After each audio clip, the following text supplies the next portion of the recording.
Okay, so see this elderly lady, she's around 85 years. She presented to me with this blackish discoloration of the great toe. Okay, this blackish discoloration of the great toe, which is about 10 days duration.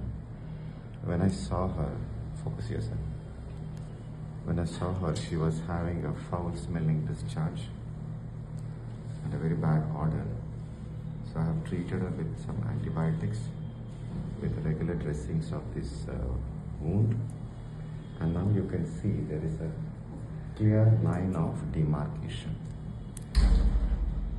Okay? Now see, this is the blackish skin and the normal skin. There's a nice line of demarcation.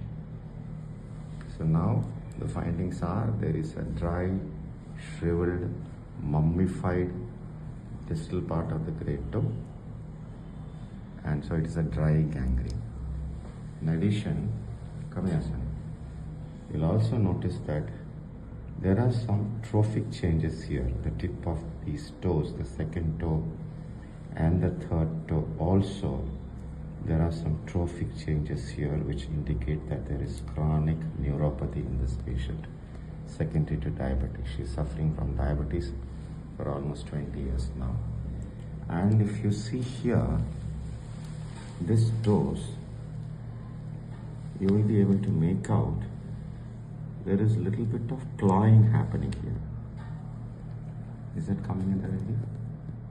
There is a claw toe deformity of all these toes. Claw toe deformity. Now that is because of motor neuropathy. It's okay.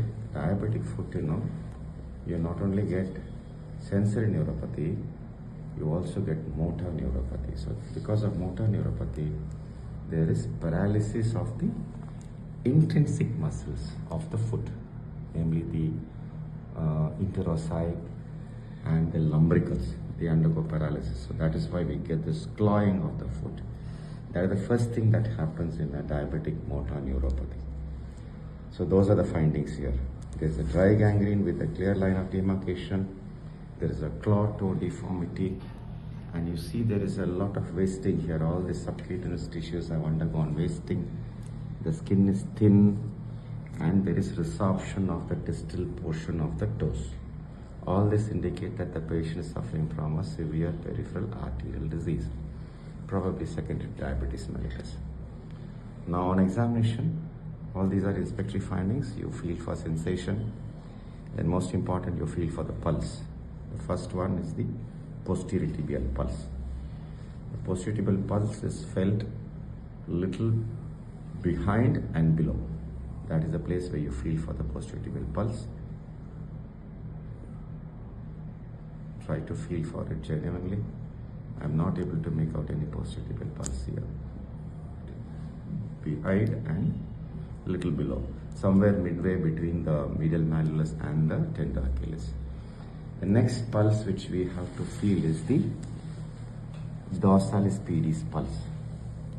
The dorsalis pedis pulse is appreciated in between the first and the second metatarsal bone, just lateral to the tendon of the extensor hallucis longus. This is the tendon of the extensor hallucis longus. Just lateral to that tendon, in between the first and the second metatarsal bone. That is the place where you feel for the dorsalis pedis pulse, which is a continuation of the anterior tibial artery. That is also not felt here. And little above, if you go above the ankle joint, you will be able to make out the anterior tibial artery. So those are the three pulses which you should make out. And